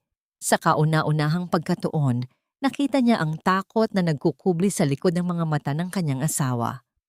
Ang kintab ng Valderrama ay dahan-dahan nang naglalaho sa kanyang paningin, napapalitan ng isang madilim na katotohanan. Hinawakan ni Techi ang mikropono. Ang lamig ng metal nito ay tila isang pamilyar na sandata. Isang tanong ang huling pumasok sa kanyang isipan bago niya tuluyang buksan ang pintuan ng katarungan. Sa oras na simulan kong basahin ang mga nakatagong pahina ng aming buhay, ilan kaya sa mga taong ito ang mananatiling nakatayo para sa kanila? At sa pagguho ng turing ito, mayroon pa kayang matitirang pader na sasandalan ang lalaking minsang nangako ng langit, ngunit impyerno ang ibinigay?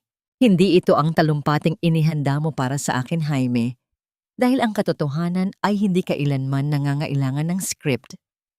Ang tinig ni Teresa ay mariin at malinaw. Umaalingaw-ngaw sa bawat sulok ng grand ballroom gaya ng isang hatol mula sa langit. Ang nangiti sa mukha ni Jaime ay biglang naging isang bura ng takot. Bago pa man makakilos ang kanyang asawa, itinaas ni Techi ang kanyang kamay, isang hudyat para sa kanyang sariling tech team na kanina pa nakapasok sa control booth ng hotel. Sa isang iglap, ang malaking screen sa likuran nila na nagpapakita ng magagandang graph ng green future ay biglang namatay. Napalitan ito ng isang madilim na dokumento na may pamagat na Valderrama Holdings, ang tunay na katotohanan. Nakita ng daan-daang mga investor ang mga dokumento ng paglilipat ng pondo patungo sa mga shell companies ni Bianca Serrano. Ang mga huwad na pirma ni Techi ay dambuhalang nakazoom sa screen katabi ng pagsusuri ng isang forensic expert na nagpapatunay na ang lahat ng yon ay peke. Isang nakakabinging bulungan ang lumaganap sa buong ballroom. Ang bawat flash ng camera ay tila mga kidlat na tumatama sa mukha ni Jaime. Ang kanyang kintab ay dahan-dahang natutuklap. Inilalantad ang isang lalaking nanginginig sa gitna ng kanyang sariling kasinungalingan. Teki! Ano itong kalokohang ito? Patayin ninyo ang screen! Guards! Ang sigaw ni Jaime. Ang kanyang boses ay pumiyok sa tindi ng kaba. Ngunit walang sumunod sa kanya. Ang mga guard sa paligid ay nanatiling nakatayo. Ang ilan sa kanila ay hinarangan pa ang mga exit doors sa utos ng mga awtoridad. Mula sa mga speaker ng ballroom, isang audio recording ang biglang tumugtog. Iyon ang boses ni Jaime mula sa balkonahe noong gabing inakala niyang tulog si Techi. Wala na, tiklop na ang asawa ko. Napakadali niyang paikutin. We'll take the money and leave her with nothing but the debts. Mag-impake ka na, Bianca. Ang bawat salita ng pagtatraidor ni Jaime ay narinig ng lahat. Nakita ni Techi ang kanyang biyenan na si Doña Imelda na dahan-dahang napaupo sa kanyang upuan. Ang kanyang mukha ay kasing puti ng papel. Ang kanyang mahal na perlas ay tila nagiging mga tanikalang sumasakal sa kanya. Sa dulo ng silid, nakita ni Bianca Serrano na tinatangka ng lumabas sa service door. Ngunit hinarangan siya ng dalawang lalaking nakasuot ng barong. Ang mga tauhan ng NBI na kasama ni Don Alejandro. Ang bawat sentimong ninakaw ninyo mula sa Pandeamore ay hindi lamang pera. Ang patuloy ni Techi habang nakatitig ng diretso sa mga mata ni Jaime. Iyon ay ang pawis ng mga panadero ko, ang pangarap ng lola ko, at ang dangal ng aking pamilya. Hindi ninyo kailanman magagawang gawing basura ang isang bagay na itinayo sa katapatan. Bumukas ang malalaking pinto ng ballroom at pumasok ang isang pangkat ng mga opisyal mula sa Bureau of Internal Revenue at National Bureau of Investigation. Lumapit sila sa entablado habang dala ang mga warrant of arrest. Ang katahimikan sa ballroom ay tila isang pinal na hatol. Jaime Valderrama, you are under arrest for large-scale financial fraud, falsification of public documents, and tax evasion. Ang deklara ng opisyal. Napanood ni Techi ang kanyang asawa na dahan-dahang pinusasan sa harap ng media na dati ay pinagmamayabangan niya. Ang bawat kalansing ng metal ng posas ay tila isang awit ng kalayaan para sa kanya. Tiningnan niya si Bianca na dinala rin palayo. Ang kanyang mukha ay puno ng puot at kawalan ng pag-asa. Lumapit si Don Alejandro sa entablado at kinuha ang kamay ng kanyang anak. Ang init ng palad ng kanyang ama, ang tanging bagay na nagpapanatili sa kanya sa gitna ng kaguluhan, sa gitna ng mga nagkakagulong media at mga investor na humihingi ng paliwanag, tumayo si Techi ng matuwid. Hindi ako ang biktima ninyo, ang bulong ni Techi habang pinapanood ang paglayo ng mga pulis kasama ang kanyang asawa. Ako ang katapusan ninyo. Habang ang mga ilaw ng ballroom ay dahan-dahang nagdidim at ang mga tao ay nagsisimulang mag-alisan, isang tanong ang nananatili sa puso ni Techi. Tila isang huling hininga ng isang mahabang digmaan. Kapag ang lahat ng pader ng kasinungalingan ay tuluyan ng gumuho, ano ang matitira sa isang babaeng kailangang dumaan sa impyerno para lamang mahanap ang kanyang sariling langit? At sapat na ba ang katarungan upang hilumin ang mga sugat na 10 taon nang nakabaon sa kanyang kaluluwa? Walang sumasagot sa kabilang linya, Doña Imelda. Kanina pa po natin sinusubukang tawagan ang inyong mga kaibigan sa club, pero tila lahat sila ay biglang naging abala. Ang tinig ng huling kasambahay na nananatili sa mansyon ay puno ng pagkaawa habang inilalagay ang isang maliit na maleta sa tabi ng gate. Si Doña Imelda ay nakatayo sa gitna ng malawak na hardin, nakatingin sa dambuhalang pinto ng kanyang tahanan, na ngayon ay nilalagyan na ng mga dilaw na selyo ng bangko. Ang bawat kalabog ng martilyo sa mga tabla ng kahoy ay tila isang dagok sa kanyang dibdib. Dahan-dahang binabasag ang briyon ng kanyang pagkatao na itinayo sa loob ng maraming dekada. Ang lahat ng kanyang mamahaling gamit, ang mga antikong florera, ang mga dambuhalang painting, at ang mga muebles na galing pa sa Europa, ay dahan-dahang inilalabas ng mga tauhan ng sheriff. Ang mansyong Valderrama, na dating simbolo ng kapangyarihan at karangyaan, ay isa na lamang ngayong kakahuyan ng mga alaala ng kasakiman. Ang mga taong dati ay humahalik sa kanyang kamay ay tila mga bula na naglaho nang mabalita ang pagkakaaresto kay Jaime. "Huwag ninyo akong hawakan!" Ang pilit na sigaw ni Imelda sa mga tauhan ng bangko, bagaman ang kanyang boses ay wala ng bagsik, kundi tila isang gasgas na plakang nanginginig. Ang kanyang perlas na kwintas ay tila mas lalong nagpapabigat sa kanyang leeg, tila isang sumpa na hindi niya maalis-alis.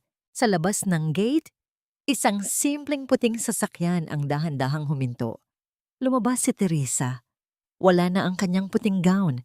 Nakasuot na siya ng isang simpleng blusa at pantalon. Ang kanyang mukha ay payapa at malinis. Habang lumalakad siya patungo sa kanyang biyenan, ang hangin ay tila umiihip nang may dalang amoy ng kalayaan. "Ano ang ginagawa mo rito, Techi? Napunta ka ba rito para pagtawanan ako? Para makita ang aking pagbagsak?" Ang tanong ni Imelda. Ang kanyang mga mata ay naniningkit sa tindi ng pait. "Kahit anong mangyari, hindi ka magiging kasing taas ko. Isang panadera ka lang." Tumingin si Techi sa matanda ng may matinding habag. Wala siyang nararamdamang galit, wala ring katuwaan sa nakikitang kalagayan nito. Ang tanging naroon ay ang isang malalim na pag-unawa sa kung gaano kalungkot ang buhay ng isang taong nabuhay para lamang sa panlabas na anyo. "Hindi ako napunta rito para sa iyo, Nay," ang mahinahong sagot ni Techi. "Napunta ako rito para sabihin sa inyong nakuha ko na ang utos ng korte. Ang lahat ng perang kinuha ni Jaime mula sa inyong sariling retirement fund ay inilipat din niya sa pangalan ni Bianca. Wala nang natira sa inyo, Nay. Ninakawan kayo ng sarili ninyong anak." Ang bawat salita ni Techi ay tila isang malamig na tubig na nagpagising sa katinoan ni Imelda. Napahawak ang matanda sa gate, ang kanyang mga binti ay nanginginig at tila hindi na kayang suportahan ang kanyang sariling bigat. Ang huling kuta ng kanyang kapalaluan ay gumuho nang malaman niyang ang kaisa-isang tao na kanyang pinagkatiwalaan at ipinagtanggol ay siya ring huling taong sumaksak sa kanyang likuran. Dahan-dahang kumuha si Techi ng isang maliit na supot ng papel mula sa kanyang bag. Inabot niya ito kay Imelda. Sa loob niyon ay ang isang simpleng piraso ng tinapay, isang lumang klaseng tinapay na tinatawag na panderegalo. Ang pinakamura at pinakasimpleng tinapay na dati ay palaging kinukutya ni Imelda. "Sabi niyo po dati, ang tinapay na ito ay para lamang sa mga mahihirap," bulong ni Techi habang tinitingnan ang matanda na dahan-dahang tinatanggap ang supot. Pero sa oras na wala na tayong lahat, ang tanging nagpapanatili sa atin ay ang mga simpleng bagay na ito. Hindi kailanman kayang busugin ng ginto ang isang kaluluwang gutom sa pagmamahal.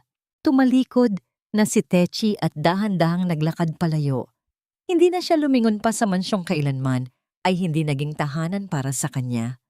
Habang sumasakay siya sa kanyang sasakyan, narinig niya ang mahinang hikbi ni Imelda sa likuran.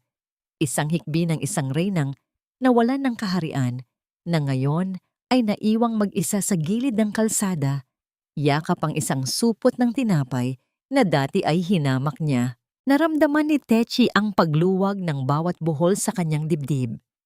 Ang bawat sugat ng nakaraang 10 taon ay nagsisimula na ring maghilom. Habang dahan-dahang umaandar ang sasakyan, isang katanungan ang pumasok sa kanyang isipan na may kasamang matamis na ngiti. Sapat na nga ba ang karma upang ituro sa atin ang halaga ng pagpapakumbaba? O sadyang may mga tao talagang kailangang mawala ang lahat bago nila matuklasan ang tunay na kayamanan ng puso. At sa aking pagbabalik sa aking munting bakery, handa na ba ang aking mga kamay na muling humubog ng mga pangarap na hindi na muling mababasag? Ang amoy ng bagong lutong pandesal na humahalimuyak sa hangin ay hindi lamang simbolo ng isang bagong umaga. Ito ay ang bango ng isang pusong dahan-dahang natututong tumibok muli para sa sarili. Sa muling pagbubukas ng pan de amore, wala na ang mga dilaw na tap at mga tablang nakapako sa pinto. Ang sikat ng araw ay malayang pumapasok sa loob ng bakery. Nagbibigay ng gininto ang liwanag sa mga tray ng tinapay na tila ba bawat isa ay may dalang kwento ng pagbangon. Dahan-dahang iminasay ni Teresa ang kwarta. Ang kanyang mga kamay ay lumulubog sa malambot at maputing harina. Ang bawat diin, bawat pag-ikot at bawat ritmo ng kanyang pagmasa ay tila isang uri ng terapiya na naglalabas ng lahat ng natitirang pait sa kanyang sistema. Hindi na siya nagmamadali. Hindi na siya natatakot na baka mapagalitan dahil sa amoy ng lebadura sa kanyang balat. Ngayon, ang bawat butil ng harina sa kanyang damit ay sagisag ng kanyang kalayaan. Ma'am Techi, tignan niyo po ang pila sa labas. Parang mas dumami pa sila kaysa noong bago ang gulo. Ang masayang balita ni Aling Rosa habang maingat na inilalabas ang mga bagong luto na ensaymada mula sa pugon. Ang init na nanggagaling sa hurno ay hindi na nakakapaso, kundi isang yakap na nagbibigay buhay sa kanilang lahat. Ngumiti si Teki, isang ngiting hindi napilit kundi abot hanggang sa kanyang mga mata. Salamat, Aling Rosa. Sabi ko naman sa inyo, ang tunay na lasa ay hindi kayang nakawin ng kahit na sinong mapanlin lang. Sa isang sulok ng bakery, nakaupo sina Miggy at Sofia kasama ang kanilang lolo Alejandro. Ang mga bata ay tahimik na kumakain ng mainit na tinapay, ngunit sa kanilang mga mata ay bakas pa rin ang mga katanungang mahirap sagutin. Lumapit si Techi at naupo sa tabi nila. Hinahaplos ang buhok ng kanyang mga anak habang nilalanghap ang kanilang inosenteng bango. Mama, kailan po ba talaga uuwi si Papa? Sabi po kasi ng mga bata sa school, nasa malayo raw siya na lugar na maraming rehas. Ang mahinang tanong ni Miggy, ang kanyang boses, ay tila isang maliit na sugat na muling bumukas sa puso ni Techi. Huminga ng malalim si Techi. Tiningnan niya ang kanyang ama na bahagyang tumango, tila nagbibigay ng suporta. Miggy, Sofia, ang papa niyo ay nagkamali ng malaki. At sa mundo natin, bawat pagkakamali ay may kaukulang kabayaran. Pansamantala, hindi muna natin siya makakasama dahil kailangan niyang pag-isipan at ayusin ang mga nagawa niya. Pero tandaan niyo, nandito si Mama. Nandito sina Lolo at Lola. Hindi kayo mawawalan ng pamilyang tunay na nagmamahal sa inyo. Niyakap ni Techi nang mahigpit ang kanyang mga anak. At sa sandaling iyon, naramdaman niya ang pagdaloy ng mga luha. Hindi dahil sa sakit, kundi dahil sa pagtanggap. Tinatanggap niya ang katotohanang hindi perpekto ang kanilang buhay, ngunit ito ay sapat na. Nang dapit hapon na, matapos ang isang matagumpay na araw sa bakery, iniabot ni Attorney Santos kay Techi ang isang makapal na folder. Ito na po ang pinal na decree ng inyong annulment at ang court order para sa sole custody ng mga bata. Ma'am Techi, tapos na po ang laban sa korte. Malaya na kayo.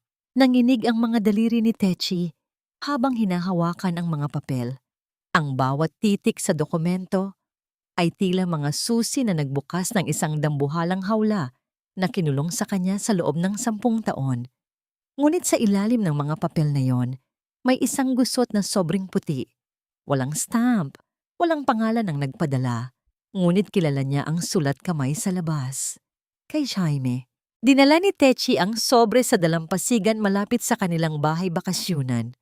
Ang bawat hampas ng alon sa pampang ay tila isang marahang haplos ng kalikasan sa kanyang mga paa. Binuksan niya ang sulat. Punong-puno ito ng mga salita ng pagsisisi, mga pangakong magbabago, at mga pagsusumamo ng tawad mula sa loob ng rehas. Binasa niya ang bawat linya, ngunit wala na siyang naramdamang kurot sa puso. Ang pag-ibig na dati ay parang isang naglalagablab na apoy ay isa na lamang ngayong malamig na abo. Tinupin niya ang sulat at dahan-dahang kinuha ang kanyang wedding ring na matagal na niyang itinatago sa bulsa. Tumingin si Techi sa abot-tanaw kung saan ang araw ay dahan-dahang lumulubog, nagbibigay ng kulay kahel at lila sa kalangitan. Itinaas niya ang kanyang kamay. Ang brilyanteng dati ay sumisimbolo ng kanyang mga pangarap ay kumikinang sa huling sinag ng araw. Isang matagal na sandali ng pag-aalinlangan ang dumaan bago ang isang pinal na desisyon ay gumuhit sa kanyang muka. Sa kanyang pagbitaw, ang munting bagay na yon ay lumipad patungo sa malalim na asul na tubig. Nag-iiwan lamang ng maliliit na bilog na mabilis ding naglaho sa ibabaw ng dagat. Kasabay ng paglubog ng singsing ay ang tuluyang paglaya ng kanyang kaluluwa mula sa multo ng nakaraan. Nabalik lamang ang kanyang atensyon nang marinig niya ang tawag ng kanyang ina mula sa malayo. "Techi, halika na anak." Malamig na ang hapunan. Isang huling tingin ang ibinigay ni Techi sa dagat. Isang pasasalamat sa lahat ng hirap na nagturo sa kanya kung paano maging matatag. Ngunit bago siya tumalikod, nakita niya ang isang pamilyar na anino na nakatayo sa dulo ng pampang. Tila may dalang isang balitang hindi niya inaasahan. Sino ang taong ito na naglalakad patungo sa kanya sa gitna ng dapit hapon? At anong lihim pa ang nakatago sa likod ng katahimikang akala niya ay nahanap na niya? Ang bawat hakbang ng aninong papalapit kay Teresa ay hindi nagdala ng takot, kundi isang kakaibang pakiramdam ng katiyakan. Sa ilalim ng nag-aagaw na liwanag at dilim ng dapit hapon, nakilala niya ang anyo ni Aling Rosa. Hingal na hingal ang matanda, ngunit ang kanyang mga mata ay nagniningning sa katuwaan habang iwinawagayway ang isang pirasong papel. "Techi! Hija!" Narito na ang unang listahan, ang sigaw ni Aling Rosa habang dahan-dahang lumalapit sa pampang. Ang 10 kababaihan mula sa shelter, handa na raw silang magsimula sa Lunes. Gustong-gusto nilang matutunan ng iyong sining. Gusto nilang matutong bumangon, gaya mo. Naramdaman ni Techi ang isang mainit na agos ng kagalakan sa kanyang dibdib. Ang pan de amore ay hindi na lamang isang gusali kung saan nagluluto ng tinapay. Ito ay naging isang kanlungan. Ginawa niyang misyon na ibahagi ang kanyang kaalaman sa mga babaeng nakaranas din ng pambabastos, pananakit at kawalan ng pag-asa. Sa bawat pagmasa nila ng kwarta, tinuturuan niya silang muling hubugin ang kanilang sariling dangal. Lumipas ang mga buwan at ang ingay ng mga tawanan at kwentuhan sa loob ng bakery ay naging mas matamis pa sa amoy ng asukal at mantikilya. Doon, sa gitna ng init ng hurno, nakita ni Techi ang isang bagong uri ng kagandahan. Nakita niya ang mga sugatang kamay na ngayon ay bihasa na sa paggawa ng pinakamasarap na pandesal. Nakita niya ang mga matang dati ay puno ng takot na ngayon ay nagniningning na sa pag-asa.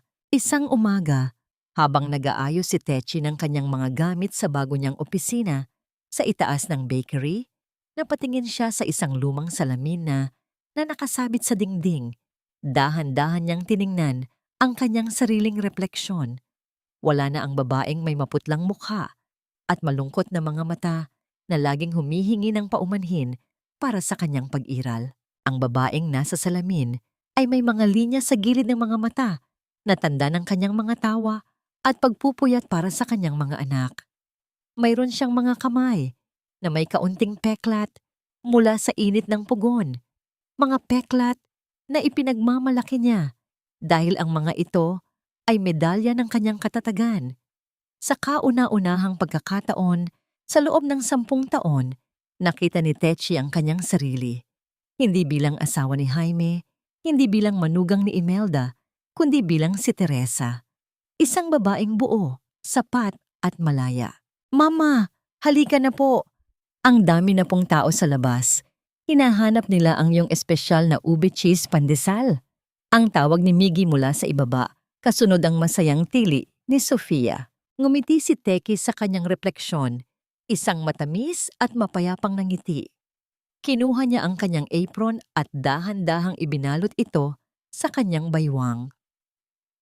Ang bawat simula ng araw ay tila isang bagong pahina ng isang kwentong siya na ang sumusulat. Wala na ang mga lihim, wala na ang mga dambuhalang kasinungalingang kailangan niyang pasanin. Sa pagbukas niya ng pinto ng bakery, ang sikat ng umaga ay bumati sa kanya nang may matinding init at liwanag. Nakita niya ang kanyang ama, si Don Alejandro, na masayang nakikipag-usap sa mga customer at ang kanyang ina na si Celestina na abala sa pag-aayos ng mga bulaklak sa bawat mesa. Ang pan de amore ay puno ng buhay, puno ng pag-ibig na hindi nakakasakal, kundi nagpapalaya. Huminga ng malalim si Techi. Nilalanghap ang pamilyar na amoy ng harina, lebadura at ang tamis ng tagumpay. Alam niyang ang daang tinahak niya ay puno ng tinik. Ngunit ang bawat sugat ay sulit dahil dinala siya nito sa lugar na ito. Sa lugar kung saan ang tinapay ay hindi lamang pagkain, kundi isang simbolo ng muling pagsilang. Habang iniabot niya ang unang bag ng mainit na tinapay sa isang matandang suki, naramdaman ni Techi ang isang malalim na katahimikan sa kanyang kaluluwa. Ang bagyo ay tapos na. Ang langit ay malinis na muli. At sa bawat kagat ng tinapay na gawa ng kanyang mga kamay, alam niyang hindi na siya muling magugutom sa pagmamahal ng iba.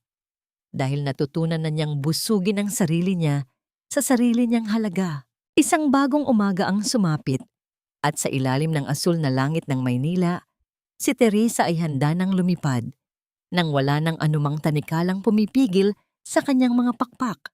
Lumipas ang isang taon na tila isang banayad na pagmamasa ng panahon sa sugatang buhay ni Teresa. Sa bawat paglubog at pagsikat ng araw sa likod ng Sierra Madre, ang Pan de Amore ay hindi na lamang isang maliit na tindahan sa kanto.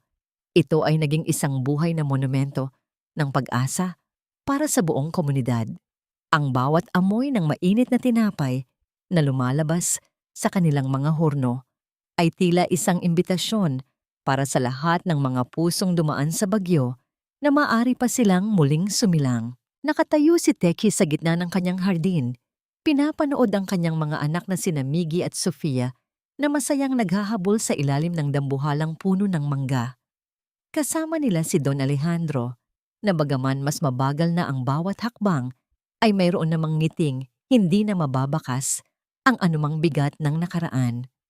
Ang katahimikan ng hapon ay binalot ng mga tawanan at ng mahinang huni ng mga ibon na nagbabalik sa kanilang mga pugad. Sa loob ng isang taon, natutunan ni Techi ang sining ng tunay na pagpapatawad.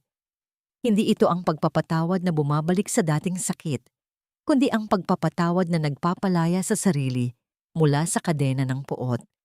Nang makatanggap siya ng balitang tuluyan ng nahatulan si Jaime at si Bianca ng mahabang pananalagi sa bilangguan, hindi siya nagdiwang.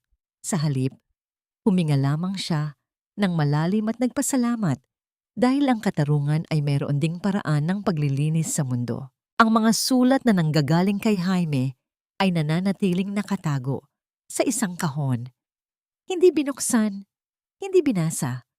Pinili ni Techi na ang huling pahina ng kanilang kwento ay ang araw na itinapon niya ang kanyang singsing sa dagat.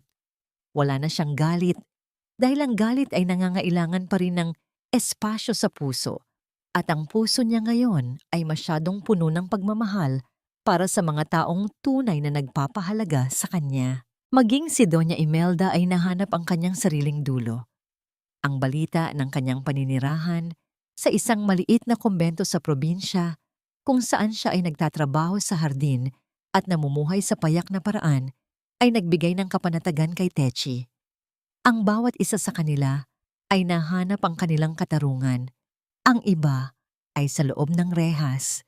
Ang iba ay sa loob ng pagsisisi at si Techi sa loob ng kalayaan. Pumasok si Techi sa loob ng bakery at nakita ang kanyang mga bagong tauhan. Mga kababaihang tinuruan niya hindi lamang gumawa ng tinapay, kundi kung paano tumayo ng matuwid sa harap ng mga pagsubok. Ma'am Techi, ang ganda po ng kulay ng ating huling batch. Ang sabi ng isa sa mga babae, ang mga mata ay nagniningning sa dangal na ngayon lamang nito naramdaman. Hinawakan ni Techi ang mainit na tinapay. Nararamdaman ang bawat kurbada nito. Naalala niya ang kanyang lola, ang kanyang ama, at ang bawat luhang pumatak sa kanyang harina noong mga gabing madilim pa ang kanyang langit. Ang tunay na utang na loob ay hindi ang pagpapakulong sa sarili sa isang toxic na relasyon dahil sa pasasalamat. Ang tunay na utang na loob ay ang pagpapahalaga sa buhay na ibinigay sa atin ng may kapal sa pamamagitan ng pagiging totoo sa ating sariling halaga. Sa pagdating ng gabi, habang dahan-dahang nagdidim ang mga ilaw sa Pan de Amore, tiningnan ni Techi ang kanyang mga kamay. Mapuputi pa rin ang mga ito sa harina. May mga peklat pa rin mula sa init, ngunit ang mga ito ay mga kamay na hindi na muling mangangatog sa harap ng kawalang katarungan. Nahanap na niya ang kanyang kapayapaan, isang kapayapaang hindi nakadepende sa pag-ibig ng isang lalaki, kundi sa pag-ibig na nagmumula sa kanyang sariling kaluluwa. Huminga siya ng malalim, nilalanghap ang huling singaw ng banilya at asukal sa hangin. Ang buhay ay tila isang tinapay na kailangang dumaan sa init ng pugon upang maging masarap at matibay. At sa ilalim ng tahimik na kalangitan, alam ni Teresa na ang kanyang kwento ay hindi natatapos sa isang happy ending, kundi sa isang bagong simula na punong-puno ng liwanag. Ang bango ng mainit na tinapay ay hindi na lamang isang paalala ng nakaraan, kundi ang halimuyak ng isang babaeng nahanap ang kanyang sariling langit sa gitna ng mundong minsang nagnanais siyang durugin. Sa bawat pagpikit ni Teresa, wala na ang dilim, kundi ang liwanag ng isang bagong umaga na siya mismo ang nagpinta. Mga mahal kong tagapakinig, maraming salamat sa pagtitiyaga at pagsama sa akin sa bawat yugto ng mahabang paglalakbay na ito ni Teresa.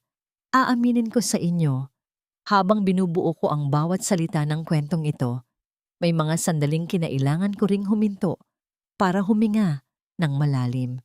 Sino ba naman ang hindi madudurog ang puso noong sandaling tumayo si Techi sa likod ng poste sa airport, yakap ang mga rosas na balak niyang irigalo, habang pinapanood ang asawa niyang inaalalayan ang ibang babae? Ang sakit na yon ay hindi lang para kay Techi. Nararamdaman ko ang bawat kurot nito dahil alam kong may mga totoong Teresa sa labas ng ating mga radyo at telepono na kasalukuyang dumadaan sa parehong apoy. Tandaan natin ang isang mahalagang aral mula sa Pan de Amore. Ang ating buhay ay parang isang masa ng kwarta. Kailangan nating dumaan sa matinding diin, sa pagmasa ng tadhana, at sa nakakapapungsot na init ng pugon. Ngunit sa huli, ang lahat ng hirap na yon ang naglalabas ng tunay na bango at sustansya ng ating pagkatao. Hindi tayo nilikha para lamang mabilaukan sa pait ng kahapon, kundi para maging pinakamasarap na bersyon ng ating sarili na handang magbigay ng init sa iba. Sa tingin niyo ba, tama lang ang ginawa ni Techi na itapon ang kanyang singsing sa dagat sa halip na itago ito bilang alaala ng 10 taon nilang pagsasama? Kung kayo ang nasa kalagayan niya, kaya niyo rin bang iwan ang lahat para sa sarili ninyong kapayapaan? Nais ko ring malaman, nasaan po kayo habang nakikinig sa kwentong ito ngayon? Marahil ay nagtitiklop kayo ng mga damit, nagluluto ng hapunan para sa pamilya, o baka naman ay ninanamnam ang sandaling ito ng katahimikan pagkatapos ng maghapong trabaho. Ibahagi nyo naman sa amin ang inyong mga saloobin sa comment section. Dito po sa ating tambayan, palaging may nakikinig at palaging may nakauunawa. Huwag din po nating kalimutang i-like at i-share ang videong ito para makarating ang yakap ng pag-asa sa iba pa nating mga kapatid na nangangailangan ng lakas. Hanggang sa muli nating pagkikita sa susunod na kwento, dalangin ko ang inyong kaligtasan, kalakasan, at ang kapayapaang hindi kayang nakawin ng sinuman. Manatiling matatag Dahil gaya ni Techi, karapat-dapat kayong muling sumlang. Pamagat ng kwento, Pan de Amore, ang tamis ng paglaya. Lahat ng mga tauhan at sitwasyon sa kwentong ito ay katang-isip lamang na nilikha para sa layuning magbigay ng libangan at maghatid ng positibong mensahe sa buhay.